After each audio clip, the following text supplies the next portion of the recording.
You want to play hardcore in Diablo 4, you may have tried in the past and had a bad experience, or you've ever wondered how other people do it, but every time you think about starting a character, you hesitate and back out. You hesitate perhaps because you are afraid of the time investment you will lose if you die, or that you would have to reform all of your amazing gear when it vanishes to an unpredictable death. Those are both understandable reasons. However, dying is not as bad as you think it is. In the current state of Diablo 4, getting back to max level and farming in-game gear is a lot easier than you think it is, and I'm about to tell you why. Before that, I want to start with the benefits of hardcore mode. There is an increased sense of danger in the world. Now that might sound crazy to some people, but your adrenaline starts pumping and the thrill that the next time you leave town you could die is exhilarating.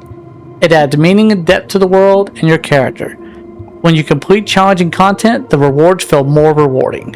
Because one death and it's all over, you learn more about how the game works so you can stay alive.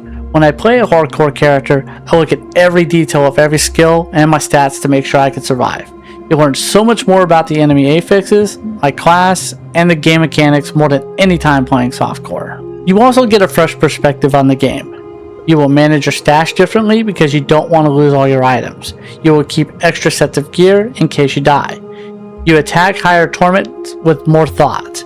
You make sure that you learn the Uber Mephisto fight so that you don't die unnecessarily. The game just feels fresh. To go back to why you should not fear hardcore and dying as much as you think. Yes, you will lose progress and some of that amazing gear that you spent a lot of time farming for. I did last season after 167 hours on my character.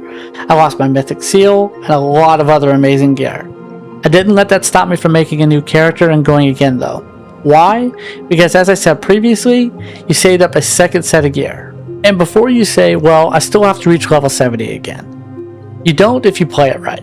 Save up about 8 to 12 whisper caches at all times from high torment levels, and you are an instant 70, and you get to keep going with all your Paragon points.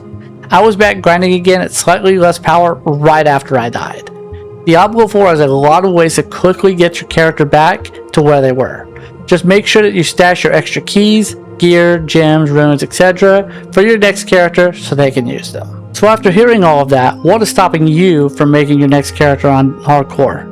Comment below, subscribe, and make sure to watch my next video on how to stop dying in Diablo 4 to help you understand how defenses work and to stay alive.